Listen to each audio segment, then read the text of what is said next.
En fait, que dans la masse salariale de l'hôpital général de Dolisie, Oui. Il y a des lignes qui sont mises là. Cet argent-là revenait au DG avant que je n'arrive là. Mais quand j'ai constaté, j'ai dit la masse salariale étant la somme des salaires. Oui. Mais les deux montants que je vois là, ça fait quoi ici? C'est des montants très élevés. Donc, il me dira que, comme ta signature compte, ça veut dire que si tu vises là, quand on envoie l'argent de salaire, moi j'ai l'habitude d'enlever ce montant-ci, tu auras désormais ta part. C'est un détournement en fait, c'est un détournement. Tu auras désormais ta part. Et quand il parlait, moi je pensais à un ami, non, la Nalouche qui est à la maison d'arrêt. Oui. J'ai dit non, non, non. J'ai dit non, ça, je ne fais pas ça. En tout cas, on a discuté pendant 3 jours. Il me dit, mais tu ne veux pas construire, mais toi et tout. J'ai dit, je ne vise pas, si on ne retire pas ce montant de la masse salariale ici. J'ai des petits frères, des grands frères, des collègues qui travaillent ici, qui me signalent que quand nous partons en banque, nous rencontrons parfois les agents, des personnes qui ne travaillent pas à l'hôpital, mais qui viennent toucher leur salaire. En fait, vous êtes en train de parler des fonctionnaires fictifs, c'est ça? Ouais, fictifs. Voilà pourquoi j'ai dit que quand on enlève le gros montant des deux fausses lignes là, et qu'on enlève aussi les agents fictifs, le 1 mois que le gouvernement envoie à l'hôpital général de Dolisie, ça peut payer 4 mois, voire 3 mois.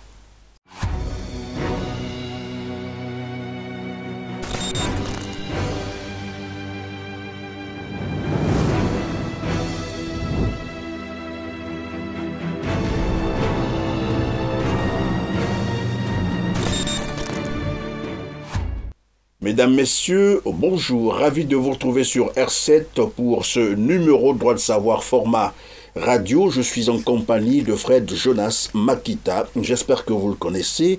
C'est l'ancien contrôleur budgétaire de l'hôpital général de Dolisie. Bonjour Fred Makita.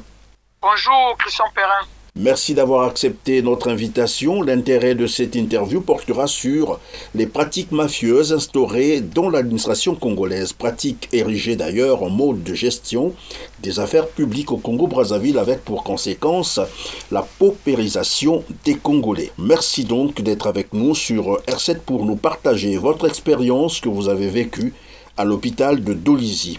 Dans un premier temps, pouvez-vous nous dire combien de temps avez-vous passé dans cet établissement hospitalier et en quelle qualité?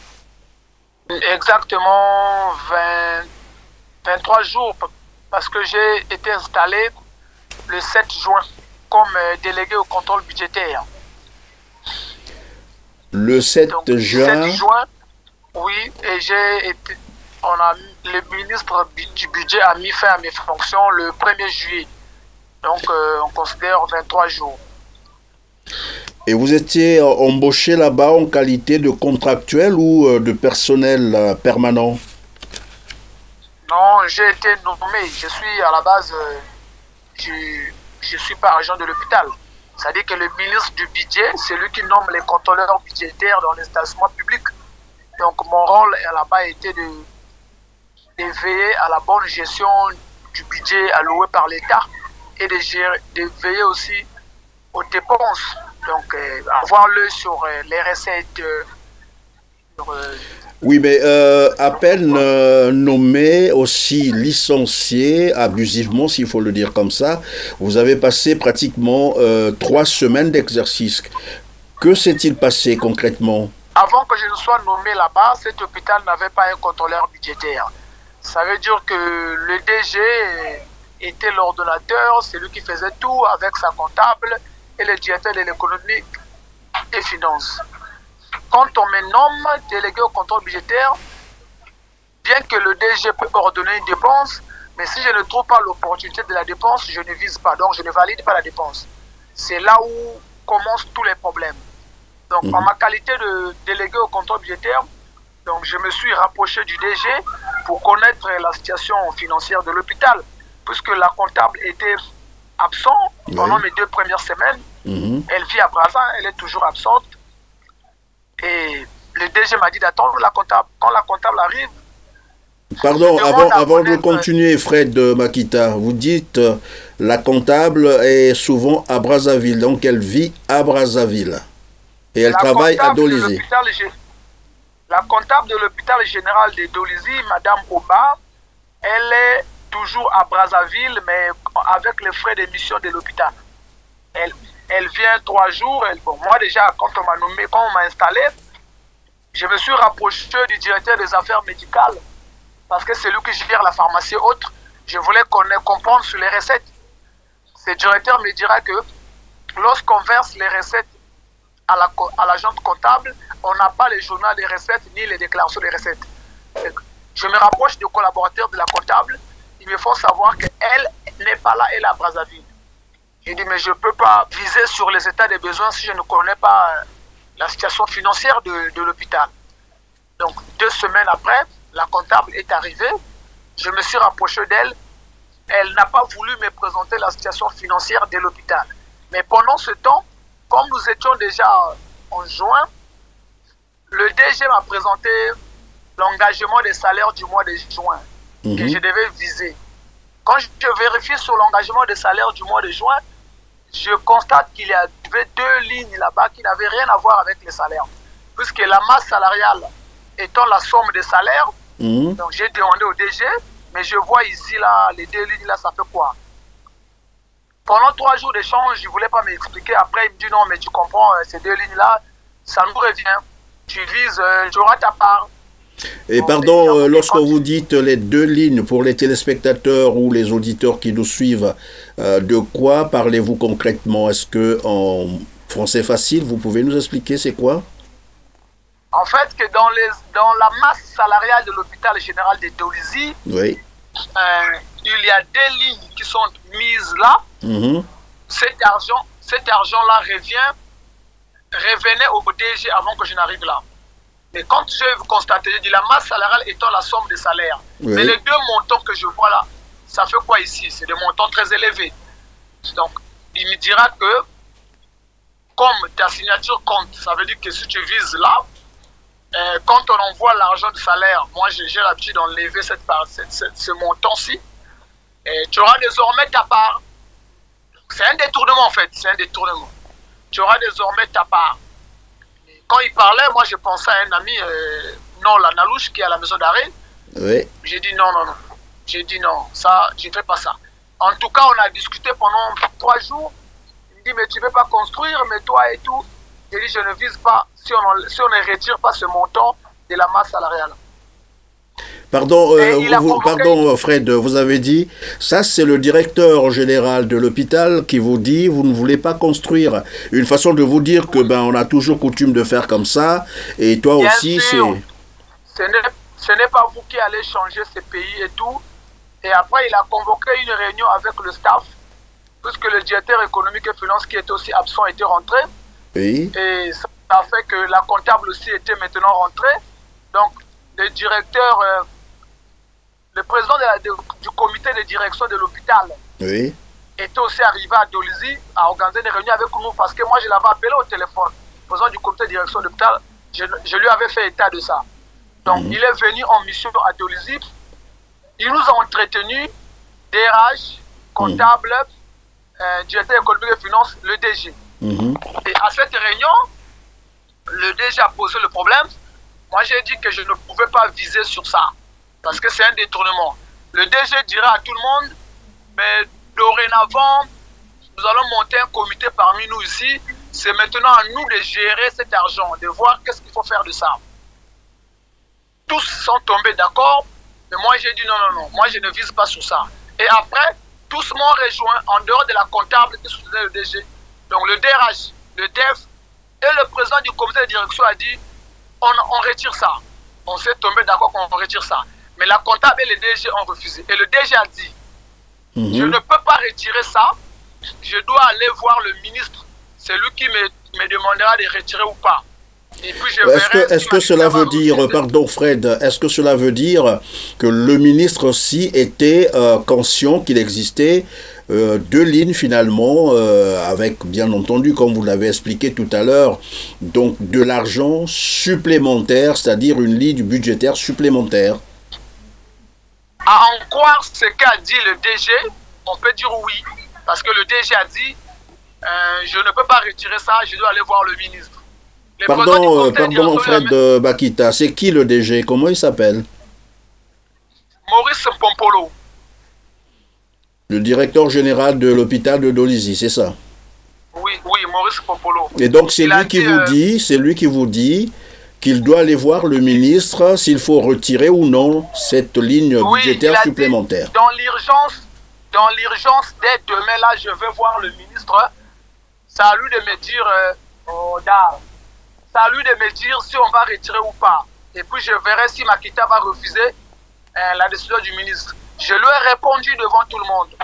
Étant donné que c'est mon visa, même si c'est un ministre qui m'appelle, je ne viserai pas. Il dit, on va voir. D'abord, demain, là, je vais chez le préfet prendre l'autorisation de voyage. Je vais aller voir le ministre. On a mis cela sur pause.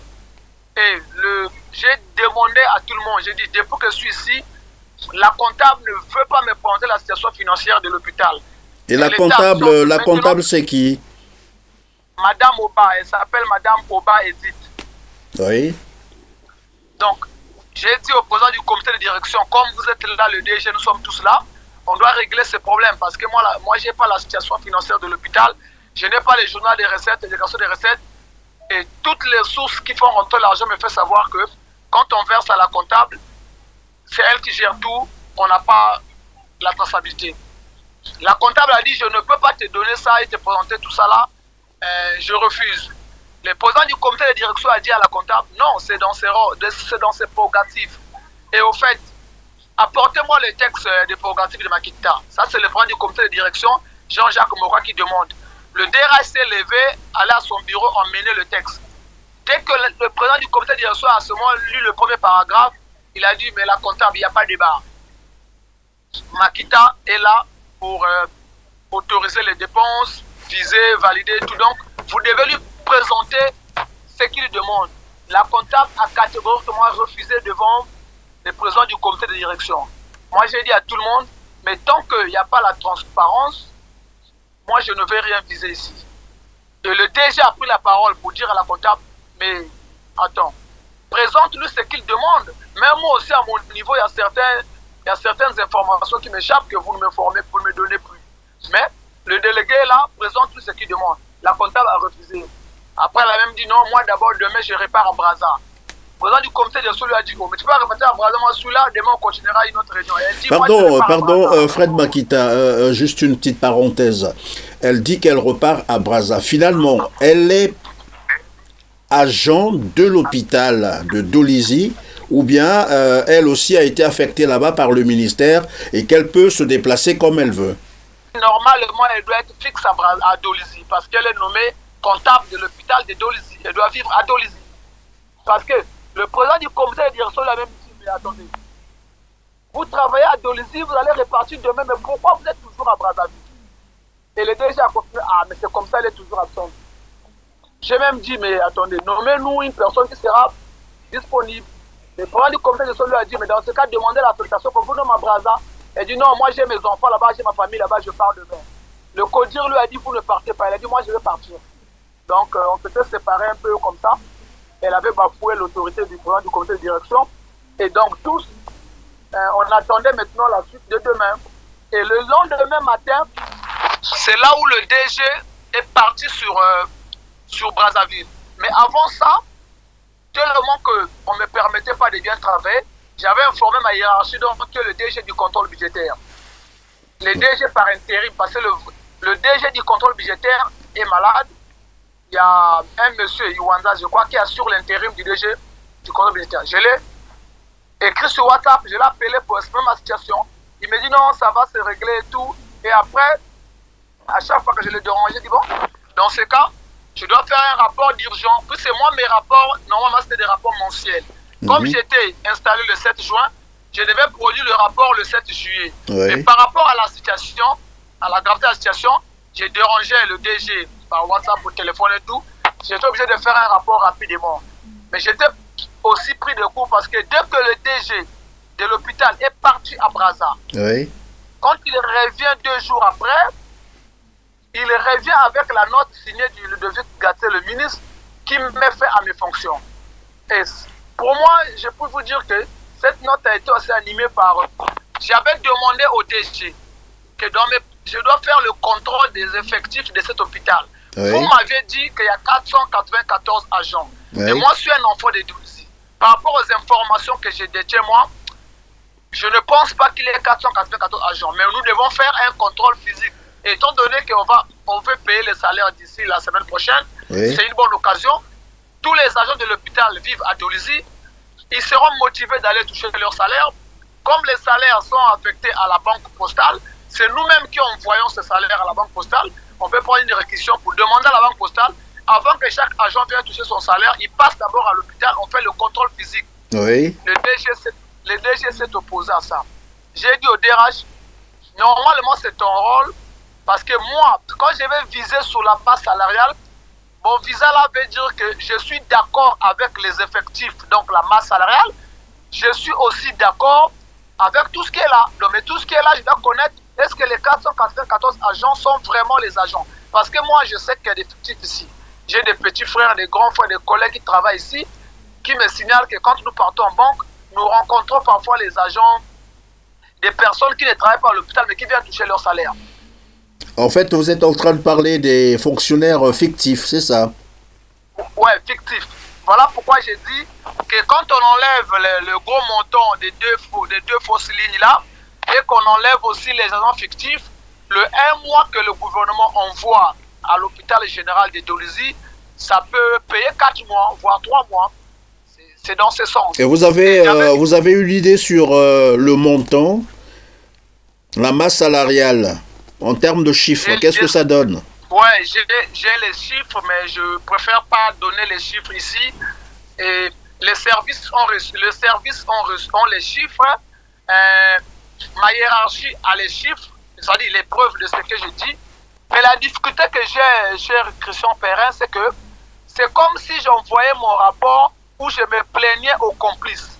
Oui. Je ne sais pas si vous comprenez la partie. C'est comme si, parce que moi, je suis contrôleur budgétaire. Oui. Mes rapports, je dois les envoyer au DG du contrôle budgétaire. Oui. Mensuellement. Mais avant le mois, j'informe au DG la situation. Mais c'est maintenant, aujourd'hui, je me rends compte que c'est comme si j'informais à un complice. Pourquoi je dis à un complice? Le DG de l'hôpital me faisait savoir que ce qui se passe ici se passe dans tous les hôpitaux généraux du Congo et ce n'est pas toi qui peux changer ça. Pardon, Fred Makita, vous avez dit, le DG de l'hôpital général de Dolisie vous a dit ce qui se passe à Dolisie, c'est-à-dire la situation que vous êtes en train d'expliquer où il y a plusieurs lignes budgétaires, parfois des lignes fictives, existent dans tous les hôpitaux. Oui, et ce n'est pas à vous de changer ça. Pense à ta vie et autres. Et puis il me dit, mais le DG du contrôle budgétaire est au courant. J'ai dit, même si c'est lui qui m'appelle, je ne peux pas viser parce que je ne peux pas viser ce qui n'est pas vrai. Oh mais oui, mais il est au courant. Il dit, même s'il est au courant, moi je ne vise pas ce qui n'est pas vrai. Et par ailleurs, je dois aussi vous dire que il m'avait dit, tu verras. J'ai dit, ouais, pas de problème, je ne viserai pas ce qui n'est pas vrai. Donc, c'est maintenant, quand il est parti à Brazzaville, c'est le même jour qu'il y a une fiche qui fuite sur les réseaux sociaux, que les sages ont demandé mon départ, les sages qui ne travaillent pas à l'hôpital et tout. Mais ces sages ont de très bons rapports avec le DG via un gourou du Niari, une autorité, un ministre qui pense que le Niari l'appartient, qui contrôle les sages. Donc, c'est leur lobby, ils ont de très bons rapports. Oui, mais de quel droit, pardon Fred Makita, de quel droit les sages sont-ils impliqués dans cette affaire administrative? Simplement parce que les sages sont sous le contrôle d'une autorité de Dolisie, d'un ministre qui pense que le Niari l'appartient. Oui, mais le lien c'est quoi avec l'hôpital? L'hôpital c'est une administration. Les sages c'est un peu dans le cadre, j'allais dire politique ou je ne sais pas moi. Mais le lien, on peut le découvrir maintenant aujourd'hui, puisque le DG qui alimente certainement les gens était maintenant en difficulté. Puisque moi, j'ai découvert la magouille. Je refuse de viser la magouille. Il faut qu'on me fasse partir, il faut me faire partir. Mais Oui. pour me faire partir, il n'y a pas une raison, il n'y a pas un motif. Oui. Donc, on est allé voir les sages. On a convaincu le sage, c'est pas gratuit, on les a corrompus. Ils ont fait leur fiche. Mais ce qui s'est passé, c'est que les sages, le président des sages là n'a pas WhatsApp. Il a un petit téléphone, c'est un vieux que je connais, que je fréquente souvent. Donc, quand ils ont remis la fiche, puisque c'est le DG qui emmène ça sur Brazzaville, donc Oui. il fallait faire fouetter cela expressément, Oui. puisque les dés étaient déjà pipés. Le DG avec ma hiérarchie, c'était déjà pipé. Je dois partir parce que j'ai découvert la mafia et je bloque cette mafia. Donc, il fallait faire fuiter la fiche des sages. Oui. Comme ça, la jeunesse de Dolisie, la population va dire ce sont les sages qui ont fait la fiche au ministre pour demander qu'on fasse partir Makita. Ouais. Donc, c'est la faute aux sages. Il n'y a que le sage. Donc, on va tous se mettre sous le sage. On ne verra pas la complicité de ma hiérarchie. Oui. Là, je parle de la complicité de ma hiérarchie. Parce que, pourquoi je confirme cela?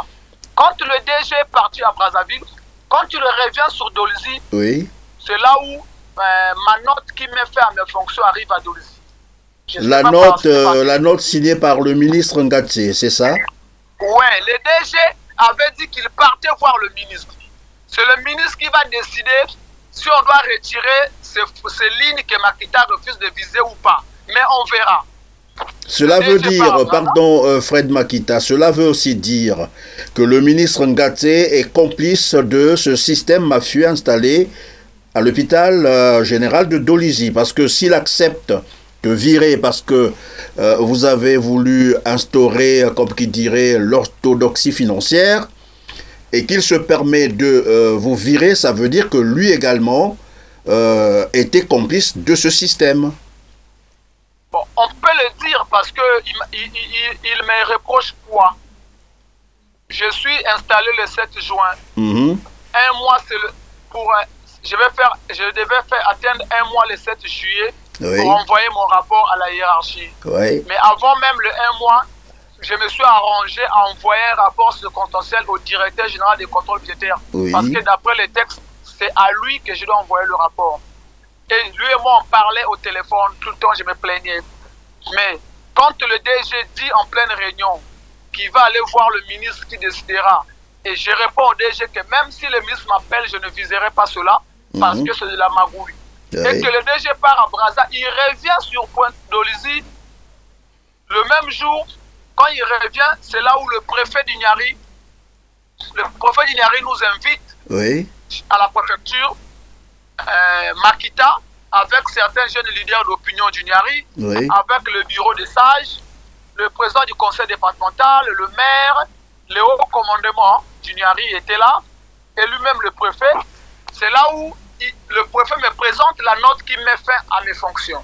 Signé de Ngatse. Signé de Ngatse. Donc, il a suffi que le DG parte à Brazza comme il avait promis. Il revient à Dolisie. Je ne peux pas confirmer qu'il revient avec la note. Mais au moins, quand il revient à Dolisie, la note se retrouve chez le préfet déjà. Et on me présente ça, on met fin à mes fonctions. Et le préfet, quand il prend la parole, il martèle en disant que vous les sages, vous avez vu ce que vous avez fait, c'est à cause de vous qu'on a enlevé les jeunes, qu'on nomme un jeune. Il martèle sur les sages, mais il protège le DG. Il épargne le DG. Bon, j'ai trouvé ça, je ne suis pas un enfant, j'ai trouvé ça un peu bizarre. Et à la fin, il dit, c'est une communication, personne ne prend la parole. Mais quand même, le président des sages demande la parole, le préfet refuse, tu ne prends pas la parole, vous avez déjà fait, c'est vous qui avez envoyé la fiche et tout. On a viré Makita. Est-ce que ça veut aussi dire que finalement, tout ce monde-là connaît, en fait, est impliqué dans ce réseau? Que ce soit le préfet, les sages et tous ceux qui sont intervenus dans cette affaire-là pour valider votre licenciement. Est-ce qu'ils sont impliqués dans ce réseau mafieux, c'est ça? En tout cas, possible de penser ainsi, mais c'est un audit, toute l'enquête peut nous amener à ça. Mais ce que je peux dire, nous sommes gérés par une mafia, c'est un cartel. Et je me demande pourquoi nommer les délégués au contrôle budgétaire si vous êtes vous-même dans cette mafia. Parce que quand on nous nomme les délégués au contrôle budgétaire, ça augmente seulement les charges de l'État pour rien. Mais lorsque ça augmente les charges de l'État et que nous, on ne peut pas bien faire notre travail, et parce que tu as fait ton travail, tu dois être viré, ça ne sert à rien de nommer. Puisque le salaire, là, ça augmente la masse salariale pour rien. Donc, et qu'est-ce qu'ils avaient, ou qu'est-ce qu'ils ont écrit sur le mobile, c'est quoi, de votre licenciement? Qu'est-ce qu'ils disent? Bon, mais quand le préfet présente la note, il ne donne pas les mobiles, mais après, je rentre en contact avec le DG du contrôle budgétaire, Oui. parce que je lui dis, oh, mais vous et moi, nous avons parlé hier, vous m'avez demandé d'envoyer dans l'urgence un rapport circonstanciel. Oui. Je vous l'envoie le matin, le 2. Je vous envoie ça, vous avez reçu, vous avez lu. Oui. Mais alors qu'il y avait déjà une note qui m'était faite à mes fonctions, qui était signée le 1er. Oui. Parce que la note, je la reçois de mes mains vers 13h le 2. Oui. Mais le rapport circonstanciel, j'avais envoyé ça le 2 le matin au Oui. DG. Et il était gentil avec moi alors qu'il savait qu'on m'avait déjà viré. Vous voyez? Mais est-ce que vous êtes passé au conseil de discipline, par exemple? Avez-vous déjà reçu des sanctions du genre blâme voilà, ou avertissement, non? Mais je vais recevoir une blâme comment? Je suis installé le 7 juillet et juin plutôt. Quand j'arrive déjà même, tous les directeurs qui sont nommés à l'hôpital général, on leur donne les frais d'installation. Mais moi, le DG ne m'a pas donné les frais d'installation. Il m'a mis dans un bureau qui ressemblait aux toilettes, un petit bureau, alors qu'il y a des grands bureaux là-bas. Il y a même un de ces petits qui n'a pas de fonction à l'hôpital général, mais qui a un bureau qui est même mieux équipé que le bureau du DRH. Et quand vous voyez tout ça, on va vous présenter les états des besoins. On parle d'assainissement que vous devez viser pour faire sortir assez d'argent. Pendant qu'aux soins intensifs de cet hôpital, il n'y a pas la climatisation. Au poste opéré, il n'y a pas la climatisation. Le groupe électrogène de l'hôpital général de Dolisie, il n'y a pas l'inverseur automatique. Quand il y a coupure, si tu es sous oxygène ou au bloc opératoire, c'est la mort, tu meurs quand il y a coupure. Et les états de besoins que le directeur de logistique et patrimoine présente tout le temps, Oui. avant que je ne vienne là, parce que je m'étais rapproché du directeur logistique et patrimoine Oui. pour connaître comment ça se passe, les patrimoines de l'hôpital et tout. Quand je me rapproche de lui, c'est là qu'il me fait savoir tout ça pour dire que les états de besoins que j'avais présentés pour les soins intensifs, post-opérés, autres, ça ne passe pas. J'ai dit, mais comme je suis là, je vais mettre la pression sur le DG, sur des priorités, parce que l'argent doit être dépensé pour des priorités. Je me rapproche du directeur des affaires médicales de cet hôpital, qui est propriétaire d'une clinique. La clinique même la plus célèbre de Dolisie appartient au directeur des affaires médicales de l'hôpital. Je me rapproche de lui pour savoir les recettes de la pharmacie, où est-ce que ça part. Il me dit vraiment, on verse à la comptable, il n'y a qu'elle qui gère, qui sait. Il dit, mais comment, puisqu'il m'avait envoyé l'état des besoins pour faire la commande des produits de la pharmacie. Oui. Je dis, mais comment je vais viser cet état des besoins pour la pharmacie si je ne connais pas la pharmacie, à combien dans son compte est-ce que ce que nous avons comme l'argent de la pharmacie, ça peut supporter cette dépense? Oui. Le directeur des affaires médicales me dit, docteur Ndala Bernard, il me dit, bien que moi je gère la pharmacie, les affaires médicales, mais quand mes collaborateurs finissent de vendre, ils versent l'argent à la comptable, à l'agente comptable, mais il n'y a pas la déclaration des recettes, ni le journal des recettes. Dit, mais comment ça? Il faut qu'il y ait une traçabilité quand même des fonds quand vous versez. J'ai trouvé ça bizarre, je n'ai pas cru. Mais quand la comptable est arrivée, je me suis rapproché d'elle. Effectivement, le directeur des affaires médicales n'avait pas menti. La comptable ne présente pas le journal des recettes, ni les déclarations des recettes. Je me suis également rapproché du directeur gestion des malades. Oui. Parce que c'est lui qui gère nos partenaires. Je voulais connaître, les gens vont se demander, mais pourquoi j'ai fait la ronde des directeurs? Je voulais connaître la dette de l'hôpital. Parce que nous avons des partenaires qui se font soigner, qui payent par chèque, ou encore qui en web. Le directeur gestion des malades, Ngoma Kouaï, il me fait savoir que moi, je gère les malades, mais quand les partenaires payent à la comptable, je ne suis Parfois, je suis informé, parfois, je ne suis pas informé. J'ai dit, mais comment ça? Présentez-moi la liste. Il me dit, oui, je vais te présenter ça. Et jusqu'à ce que je suis parti de là, le directeur de gestion de malade ne m'a jamais présenté ça. Mais je me suis rapproché de la comptable aussi à ce sujet. Oui. J'ai eu la confirmation que le directeur de gestion de malade ne mentait pas, puisqu'en pleine réunion, devant le DG, le président du CODIR et tout le staff, Oui. le président du CODIR avait fait appel au docteur Ngomakwaï, directeur de gestion de malade, pour confirmer cela. Quand il est arrivé, en tout cas, il a dit devant la comptable que oui, effectivement, quand les partenaires payent, parfois je suis informé, soit je suis pas informé, ça arrive que je les rappelle encore pour demander la dette, on me dit non, mais on avait déjà payé. Donc ça là, c'est vraiment vrai, il avait confirmé. Et le directeur économique et finance a aussi dit devant tout le staff que tous les fournisseurs de cet hôpital, ce sont les fournisseurs du DG. Moi, je ne les connais pas. Le président du CODIR a dit, mais comment toi, directeur économique et finance, tu ne connais pas? Pardon, Fred Makita, lorsque vous parlez des fournisseurs qui ne sont connus que du directeur général, il n'y a pas un directeur, par exemple, qui s'occupe de ces questions-là, de, par exemple, chercher des partenaires pour vous fournir un certain nombre d'articles, bien entendu, non? Tout est centralisé par le DG et le directeur économique et finance l'a dit devant tout le staff parce qu'on l'a incriminé. Aujourd'hui, un DG ne peut pas détourner son directeur économique et finance ou la comptable. Mais le directeur économique et finance a dit devant nous tous, devant le staff, que je vous dis devant le DG que les fournisseurs sont ces fournisseurs-là. Nous, moi, je ne les connais pas, c'est lui qui les paye, c'est lui qui les connaît. À ce niveau, moi, j'ai dit, j'ai besoin de la liste de tous ces fournisseurs parce que je dois connaître la dette de l'hôpital.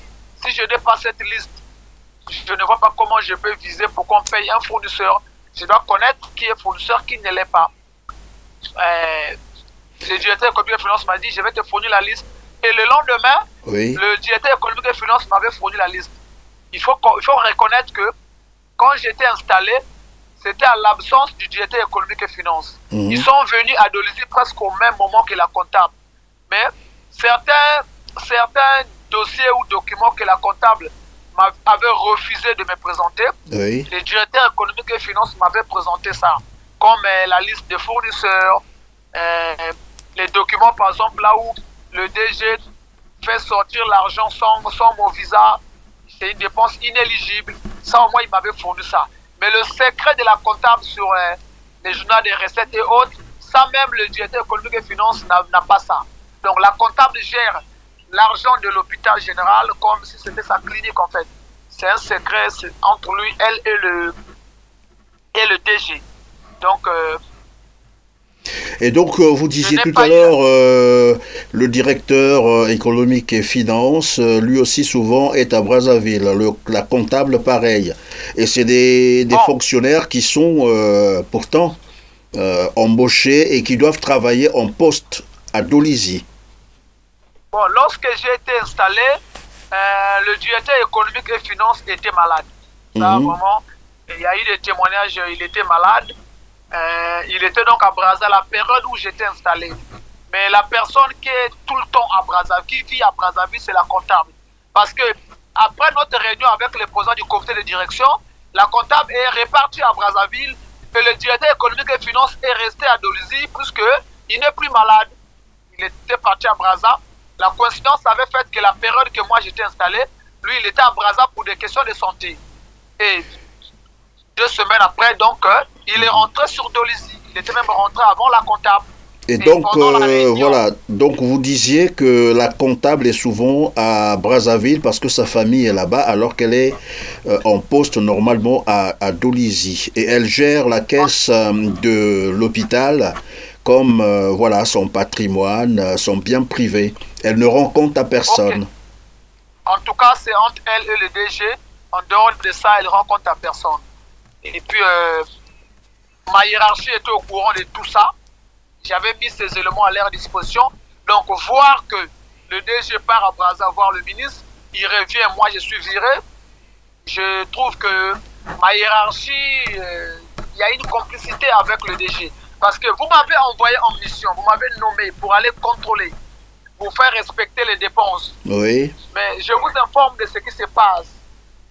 Le DG vient vers vous et quand il revient, moi je suis viré. Donc ma hiérarchie n'a même pas eu le temps de vous écouter. De m'écouter en face. En tout cas, ma hiérarchie a fait la même chose que les sages.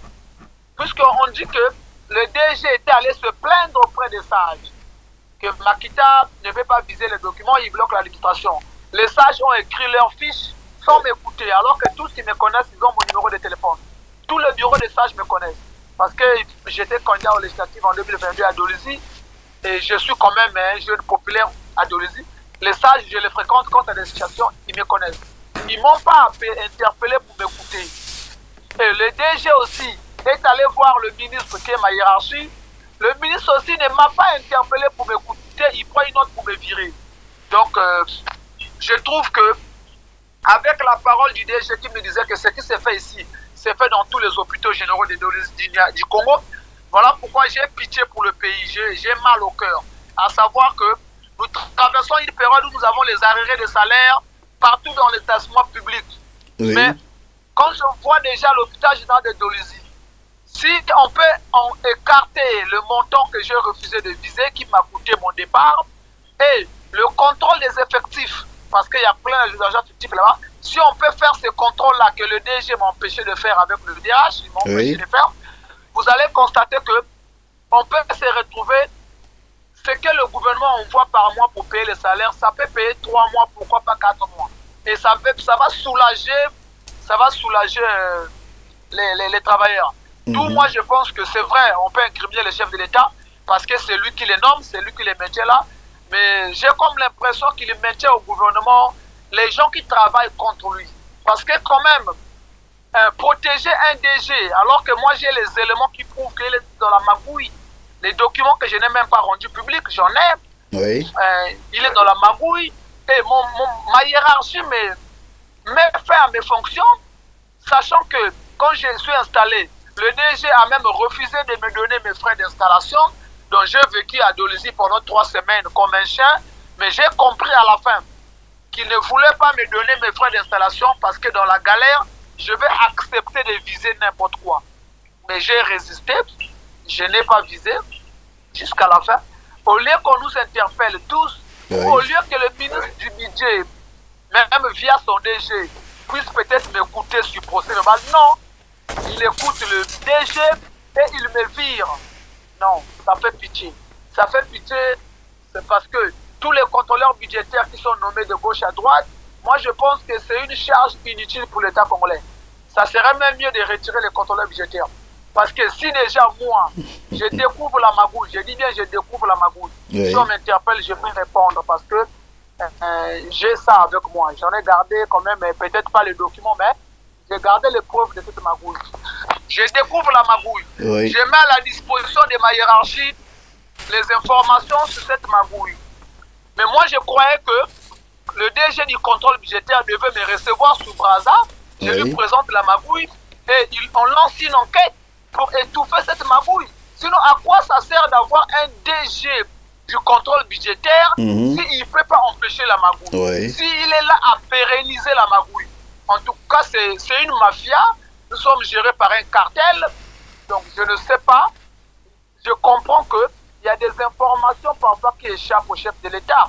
Parce que la HALC, la haute autorité de la lutte contre la corruption, était à Dolisie bien avant que je sois installé. Ils avaient travaillé avec l'hôpital général. Mais les résultats qu'ils ont eu là-bas, où est-ce qu'ils ont jeté ça?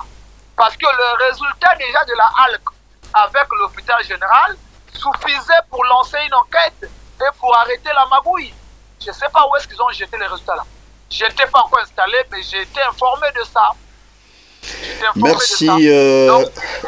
Oui, Fred Makita, en tout cas, j'allais te dire merci beaucoup d'avoir finalement été avec nous, de nous avoir partagé cette expérience. Mais pour terminer, que pensez-vous donc du rapport publié par l'ONG, publié Ce que vous payez, qui épinglait le ministère de la Santé pour un détournement de 160 milliards de francs CFA dans la période allant de 2020 à 2022. par rapport à l'expérience que vous venez de vivre. Qu'en pensez-vous? Par rapport à mon expérience, je pense même que ça serait plus que ça, plus que ce qu'on avait publié. Parce que je ne crois pas que dans ce qu'on avait publié, si on peut ajouter les fausses lignes qui existent là, oui, dans la masse salariale de tous les hôpitaux généraux, ça sera plus que ça. Parce qu'il suffit de compter il y a combien des hôpitaux généraux dans ces pays et voir qu'il y a des fausses lignes là-bas. Oui. Ça sera plus que ça. Mais j'ai pitié pour mon pays parce qu'il y a une mafia. Et moi, je demande qu'il y ait des audits dans tous les hôpitaux généraux. Oui. Parce que l'expérience que j'ai vécue à l'hôpital général de Dolzi, je sais que c'est la même à l'hôpital de Luandjili, à Oyo, un peu partout. Donc, les DG qui sont là sont protégés par la hiérarchie. Ouais, ça, je me permets de le dire parce que j'ai vécu ça. Et ils croyaient qu'en nommant un activiste, je devais tomber dans la magouille. Donc moi, j'avais promis à toute la jeunesse congolaise et à mes amis que je ne pouvais pas tomber dans la magouille, peu importe la misère et la galère. Je ne suis pas tombé dans la magouille. Par contre, j'ai découvert la magouille. Mais voir que ma hiérarchie me retire, je peux le dire que ma hiérarchie est dans cette magouille. Parce que ma hiérarchie devait m'écouter, ma hiérarchie devait appuyer qu'on puisse lancer l'enquête et tout. Mais on m'a viré. On peut dire aujourd'hui, oui, Makita a parlé sur les réseaux sociaux. Mais je n'ai pas parlé de ce que j'ai découvert là-bas sur les réseaux sociaux. J'ai plutôt fait un droit de réponse aux sages qui demandaient mon départ pour incompétence. J'ai voulu faire comprendre à tout le monde que mon incompétence était de refuser la magouille. Les sages sont avec les politiques. Mon incompétence était de refuser la magouille. Ok. Donc, mais dites-moi, Fred Makita, au moment où nous sommes en train de réaliser cette émission, évidemment, nous sommes le 4 juillet 2024. Dans certains hôpitaux, déjà, le personnel, je crois, est en grève et en fait, à la base, c'est le non-paiement des salaires ou des arriérés. Et si jamais il y avait une orthodoxie financière dans les hôpitaux, dans la gestion des hôpitaux, pensez-vous qu'il y aurait ce problème des arriérés de salaire?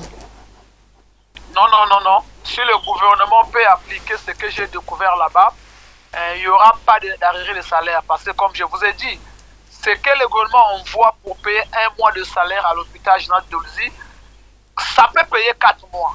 Bon, imaginez, là le gouvernement a promis d'envoyer un mois. Imaginez qu'on envoie le 1 mois là et ça paye 4 mois.